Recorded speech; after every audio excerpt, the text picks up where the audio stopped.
আপনি নদীতে নামিয়ে গেছেন? ও ওরে ভাই থাকি হচ্ছে ডাহা সর্বসেন। ওরে আল্লাহ, ঝর্নার পানিতে টুপুক টুপুর করে পানি ভরে গোসল করে আরাম পাইনি। এই যে পানি ডালিমির রসের মতো পানি, কি যে আরাম পাচ্ছি। আচ্ছা ভাই, এই পানির মধ্যে পোকামাকড় টাকড় নাই? নেই, কিছু নেই।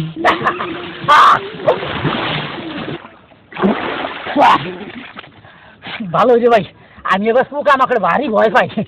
আচ্ছা পোকামাকড় নাই বুঝলাম, মাছ ঠাস নাই বড় বড়? এই সাপ, পোকামাকড়, ব্যাঙ, বড় মাছ, ছোট মাছ কিচ্ছু নেই।